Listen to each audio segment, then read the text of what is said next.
forget to like and subscribe. And hit the notification bell so we can go to college and get more knowledge. Welcome back in the place to be with the CBDC Assets Group. Thank you all for being a part of the group. This video, we're going to break down the beginning of World War III. Or is it? Here we have the U.S. Senate building where state troopers and military vehicles are running a drill on an evacuation of the senators from the Capitol.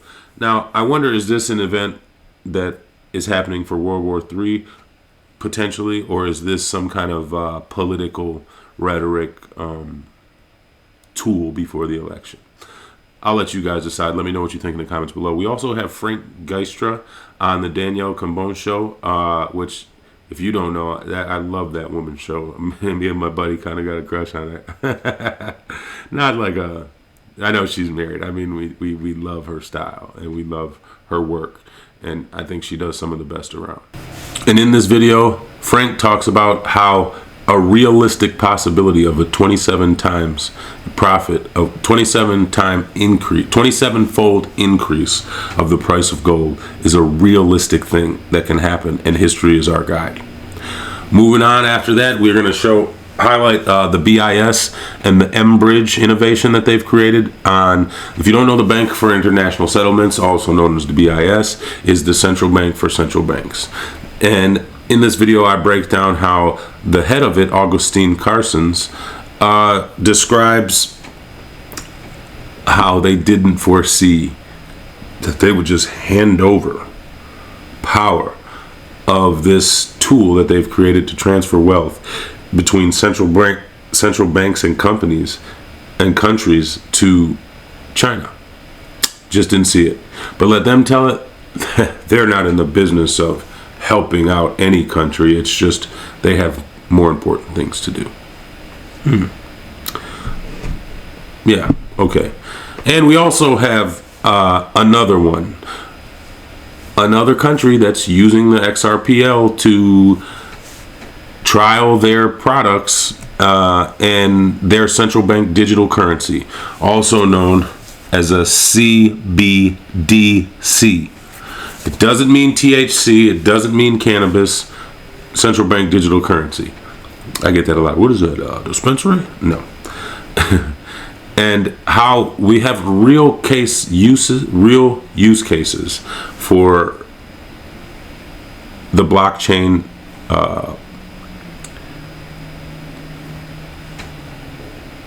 This just illustrates how we have actual use case being played out for large scale things like countries and central bank digital currencies that are already running on the XRP ledger.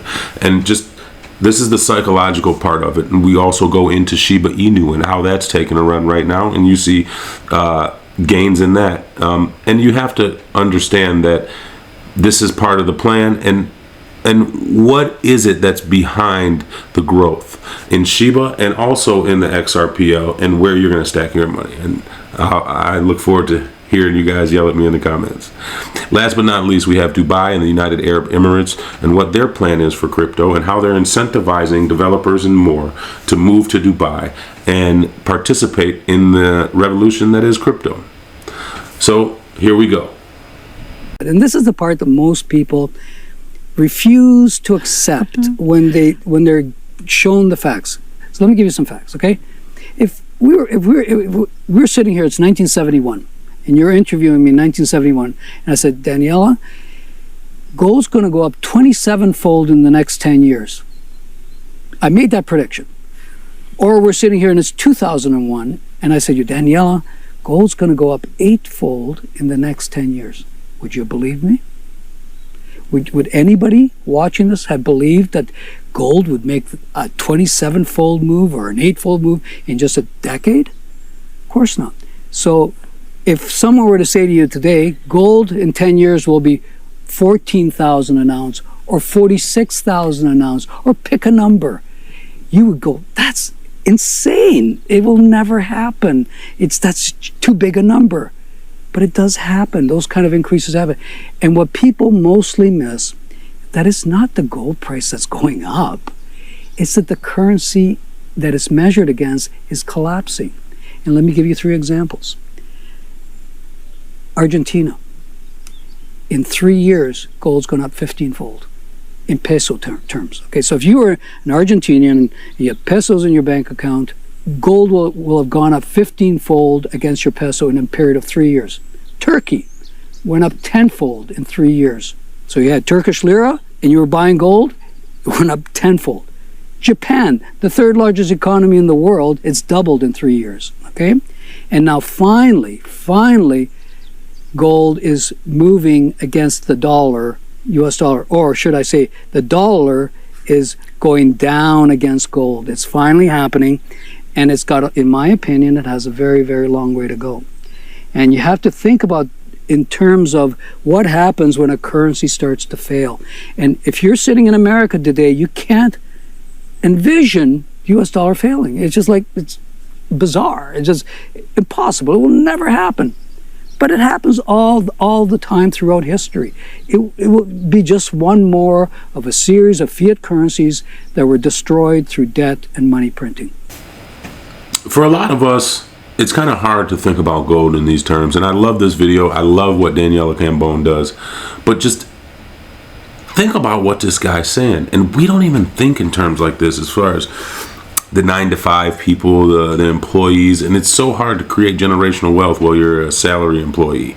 And man, this guy is giving up golden keys, and I just think it's important that we listen. So let me know what you guys think about that in the comment section below. Moving on. The BRICS bridge issue. Okay, if you're unaware, what the BRICS is, it's Brazil, Russia, India, China, Saudi Arabia, all these different countries are trying to get together to kind of like a G7, if you're familiar with that, the most powerful 7 economic countries of the past. Now that they're kind of handing over the torch to the BRICS nations, in my opinion, because, and this is the issue with this, is that people are saying that it's cutting out the SWIFT system, and the SWIFT system is the way that we currently move money.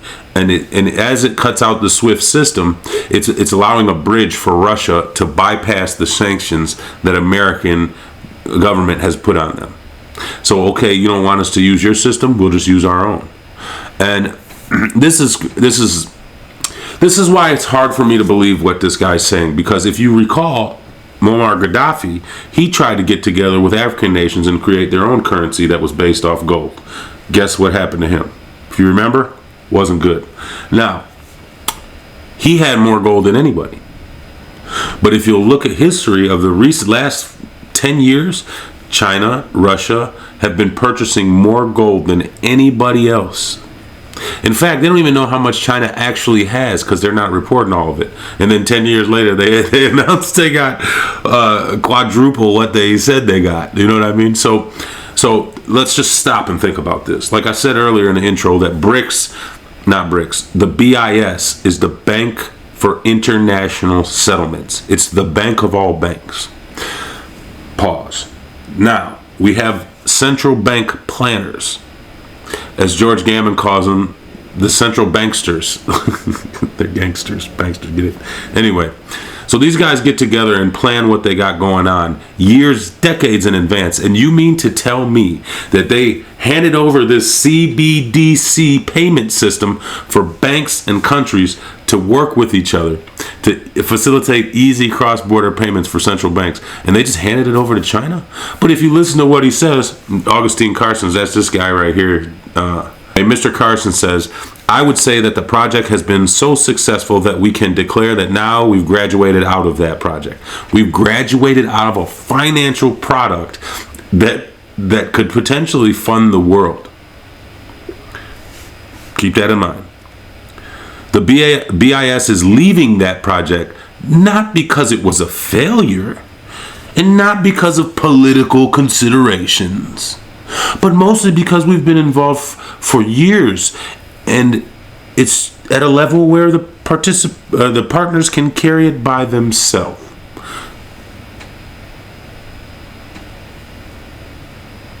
but they didn't give it to G7. See, you have to watch what they do and not what they say, because he's saying that it has nothing to do with politics, and that he's just handing it over just because they've moved on, or the fact that China is taking over as the global reserve currency. Yeah, something don't smell right. Okay, moving on. India banks trial Ripple's XRP for faster and safer bank transfers. Another one. Ripple partners with Indian banks. Aren't you tired of hearing it? I'm tired of saying this. People, the price is that this. The price is this. The price is that. Are you not listening to what I'm saying? How many banks and central banks and countries have to jump on board for you to realize what's happening? Well, the price is... All right, whatever. Okay.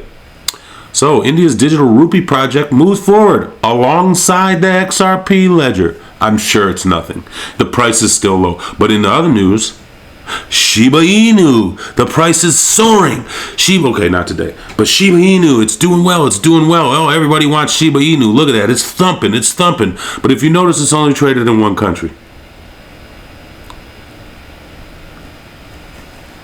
So, is there money to be made on Shiba Inu? Yes, but in my opinion, it's kind of a distraction to keep you off of what's happening in places like India and other things. So just, again, I want to say that this site that I'm at up here, Fiat Link, is an amazing site. You can check out any cryptocurrency and its volume, how much is moving, and how much has been traded in the past minute. Okay. It gives good indicators, but also I don't really use it for this, but it does also offer news about said currency that you're interested in. But just don't listen to the hype and listen to this. They show resilience. Kraken adds Shiba. Fully licensed Japan exchange to list Shiba. Wow. Self-authenticated system of Shiba Inu has technical issues. Where are the partnerships? Where are the use cases that they can use this? There are none. So be strong in your resolve and understand what you have. It's real. This isn't real. You can make money off Shiba Inu. I'm not saying you can't. All I'm saying is it's not real. There's no countries using it. There's nothing like that, man. You got to wake up and understand what they're doing, not what they're saying about the world players. And last but not least, I'm going to jump into this. Okay, so we know that Ripple has partnered and done the same thing that they just done with India, with Saudi Arabia. That they're already using Ripple's technology, and this is what they have to say about crypto, blockchain, and things like that. Let me know what you guys think in the comments below. I'll see you on the next one. Enjoy this. Most using them within our government departments. We are using blockchain technology. We started with blockchain technology in 2016, and we realized every applicable use case in the blockchain by 2020. So not only we are early, we are all in. So why now? There are different initiatives in Dubai that enable you as a crypto builder, a blockchain builder, a uniter of ecosystems to really hit the ground running. On the economic side, we have an initiative, a 10-year initiative that started in 2023, so last year, and it's a 10-year program to double the GDP. Doubling the GDP will need crypto, will need fintech, will need us to work together. The whole market cap for crypto is around 2 trillion, depending on the price, 2 trillion. We need to 10 times this, at least, in the next 10 years. If not more. This is not going to happen with us working in isolation. This is going to happen with us working together. This is going to happen with us with initiatives like D33, which enable AI, blockchain projects, give you incentives, gives you things like a golden visa for gamers with a program called Dubai Program for Gaming. A golden visa, a 10-year visa for crypto developers, crypto founders, crypto funds.